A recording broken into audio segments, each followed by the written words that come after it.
Saya dulu pernah melayani ada seorang anak muda saudara di Solo. Jadi saya dan suami di dalam pelayanan kita ketemu ya sama anak muda ini. Dia main gitarnya itu hebat, jago main gitar. Lalu saya bilang sama suami saya, ajak dia pelayanan di gereja loh, dia punya karunia bagus.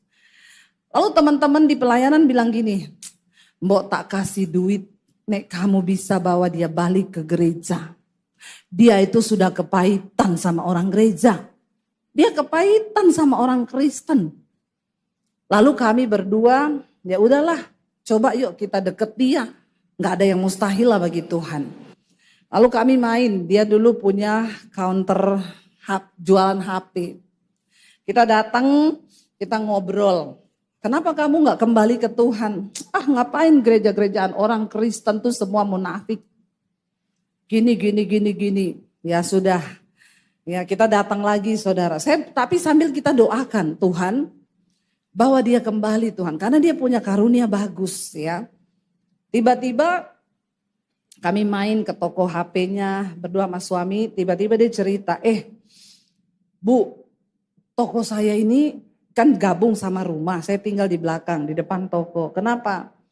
Ada setan. Wah Tuhan turut bekerja toh dalam segala perkara nih. Saya bilang, terus anakku sakit-sakitan terus. Jadi di rumah itu ada satu kamar yang sama yang punya rumah itu dia bilang tidak boleh dibuka. Jadi setiap kali anaknya lewat situ, teriak-teriak, ngomong setan, nunjuk-nunjuk ke kamar itu. Saya bilang sama dia, setan itu hanya bisa dilawan sama kuasa Tuhan. Biar kau tempel kertas merah, bendera merah, tidak bakal lari tuh setan. Amin. Ya hanya kuasa Tuhan yang sanggup. Oh gitu ya, terus aku harus bagaimana? Ayo kita persekutuan di rumahmu. Saya sama suami saya datang.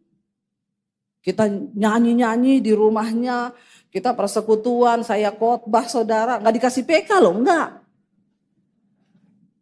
Jangan menganggap semua pelayan itu harus dapat PK, harus gini-gini ya.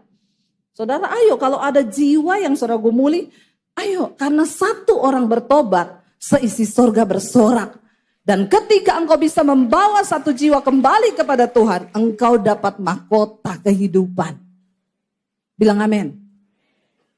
Lalu saudara kami datang setiap hari ke rumahnya. Setelah mulai kami pelayanan di situ, puji-pujian. Dia bilang ada perubahan. Anakku sekarang enggak pernah lagi nunjuk-nunjuk setan. Ya, kan saya doain, saya pengurapan di rumah itu. Sekarang enggak pernah sakit-sakitan. Dulu uangnya itu bocor terus untuk anaknya berobat. Sekali sakit ke dokter anak tuh mahal.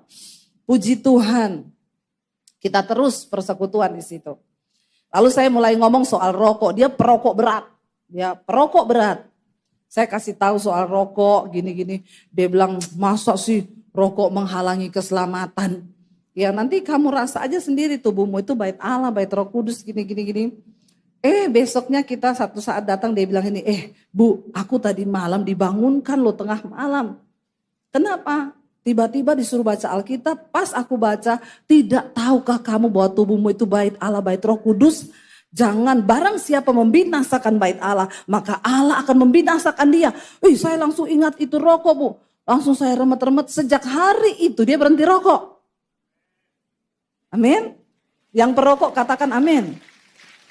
Gak ada yang mustahil bagi Tuhan, amin. Akhirnya dia lepas rokok saudara, ya. Segala prinsip-prinsip yang dulu dia pegang bukan berdasarkan kebenaran. Mulai diubah Tuhan karena mendengar firman. Satu kali dia cerita sama saya dan suami begini, saya mau cerita sama kalian. Kenapa? Saya itu kan jualan HP. Itu biasa. Kalau maling itu ada bus turun dari Surabaya di terminal. Nggak lama maling itu datang ke tokonya. Bawa karung. Bos, 15 juta aja. Saya nggak lihat lagi barangnya. Ada handphone, ada iPad, ada laptop. Satu karung, dibayar saudara. lalu dilihat dijual, dia dapat keuntungan bisa berlipat ganda. Tapi itu barang hasil curian. Dia mulai terbuka karena kebenaran mulai mengusik hatinya. Alkitab berkata kebenaran itu memerdekakan orang. Amin. Loh, dulu ketika dia belum mengenal firman, buat dia itu keuntungan. Makin sering maling datang, makin seneng, makin dapat cuan. Tapi apakah itu yang Tuhan mau? Apakah itu keberuntungan di mata Tuhan? Banyak orang hari ini dengan cara-cara yang salah cari uang. Saya bilang sama dia, oh aku ngerti sekarang. Kenapa anakmu sakit-sakitan terus? Saudara dengar baik-baik. Sering kali uang kita tuh bocor. Yang pertama, karena uang itu didapat bukan dari hasil kebenaran. Tapi untung. Bocornya di mana? Anaknya sakit, kemalingan rumahnya, mobilnya rusak. Yang kedua, uang itu bisa bocor kalau saudara nggak pernah menabur, pelit. Nggak usah angkat tangan yang pelit. Ya, saya khotbah nih. Saudara tidak pernah menabur, ingat uang itu bukan dari kita, kekuatan kita loh. Itu Tuhan titipkan. Tuhan titipkan, ya. Kalau kita nggak pernah nabur, ya, kolekte aja kalau mau kolekte tuker duit dulu di warung. Sampai supir taksi tahu loh, saya pernah naik taksi di Jakarta. Dia kasih kembali saya uang 1.000-1.000-an. Pak, ini kenapa uangnya begini semua loh? Ibu mau ke gereja toh? Biasa orang Kristen kalau tukar uang minta kembalian kecil Bu untuk kolekte katanya. Sampai sopir taksi tahu. Bikin malu gak orang Kristen itu? Kenapa saya bicara ini ya? Saya enggak ngomong sama Pak Michael tuh gak pernah singgung-singgung duit loh kalau ngomong sama saya. Tapi kalau saya bicara soal ini berarti nih ya ada roh-roh pelit di sini. Maaf ya, maaf. Saya paling enggak mau dititipin sponsor. Apalagi kalau saya khotbah di gereja, Bu, tolong ya nanti khotbahin tentang perpuluhan ya. Saya langsung gini, pret. Saya paling tidak mau dititipin khotbah. Tapi kalau Tuhan bicara, saya kasih tahu. Amin. Engkau akan melihat tahun kemurahan Tuhan. Kalau engkau menabur, saudara. Menabur. Saya ngomong ini benar karena saya pun melakukan itu dan hidup saya diberkati Tuhan. Amin yang kenceng. Biasa aja.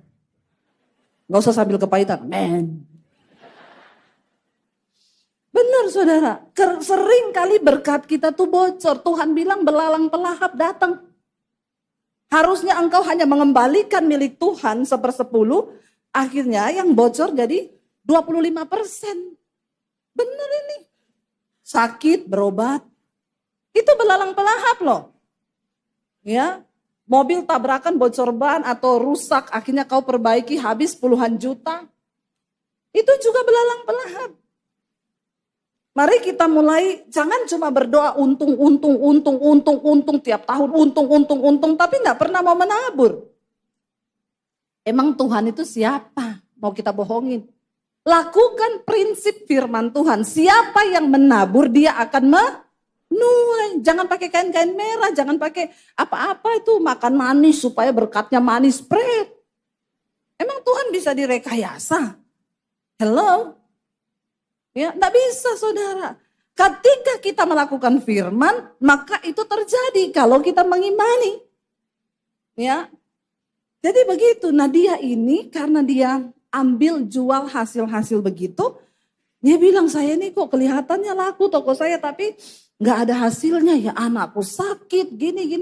Oh makanya itu saya bilang bertobat. Sejak saat itu dia mengubah. Maling datang kasih dia tolak. Enggak. Kenapa? Itu dari hasil yang tidak benar. Pertama malingnya heran nggak?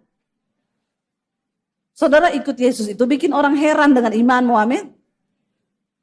Ya, amin. Jangan terima uang dari hasil yang gak benar, apalagi jadi perempuan simpenan, ani-ani. Jangan, ya rebut suami orang, minta uangnya, ya bertobat saudara. Penghukuman sudah tersedia bagi orang-orang yang sengaja melakukan dosa. Lalu saudara, kami layani dia, ya dia mulai berubah, paradigmanya ini mulai dirubah. Yang dulu merupakan keuntungan, sekarang dianggap rugi. Akhirnya dia mulai jual yang benar. Dia ngomong sama kita, surut penghasilan, surut menurun. Tidak seperti dulu, tapi yang kami bingung, di tengah surutnya itu dia bisa beli rumah. Wow, enggak Tuhan? Dulu banyak, nggak pernah bisa beli rumah. Ketika surut, malah bisa beli rumah. Karena hidup mulai bertobat, saudara. Dan sampai ya hari ini kemarin kami ketemu dia masih setia melayani Tuhan. Masih setia melayani Tuhan. Tapi saya ingat di tengah-tengah surutnya dia kadang cerita nggak bisa beli susu anak. Saya dan suami waktu itu belum kaya, belum. Kami punya berkat yang cuma sedikit buat kami juga pas. Kami pergi beliin susu anaknya. Kami datang ke rumahnya bawa susu 2 kaleng kita kasih saudara. Dan Alkitab berkata kalau engkau berbuat kebaikan. Itu dengan sama dengan orang yang membuang roti ke dalam air. Memang kelihatan tenggelam tapi dia akan muncul kembali. Beberapa saat kemudian, amin. Kebaikanmu, taburanmu tidak akan pernah tenggelam. Sebab Tuhan memperhitungkan. Dan kalau engkau mau melihat hidupmu diberkati, banyak-banyaklah menabur. Amin. Bilang kanan kirimu, jangan pelit, banyak menabur. Cepat ngomong. Ya, apalagi bapak-bapak terutama. Yang selalu pakai otak hitung-hitungan. Ya, bilang ya, jangan pelit, menabur. Loh itu hukum Tuhan saudara, itu hukum Tuhan. Saya ngomong begini bukan karena saya pendeta. Maaf saya gak makan uang kolektor, saya YouTuber. Gak usah tepuk tangan, biasa aja. Ya, benar. Kenapa saya diberkati? Karena saya juga menabur. Saya juga mau melihat pekerjaan Tuhan. Tuhan itu tidak pernah berhutang. Tidak usah kita rekayasa seperti apapun. Karena Tuhan melihat hidup kita.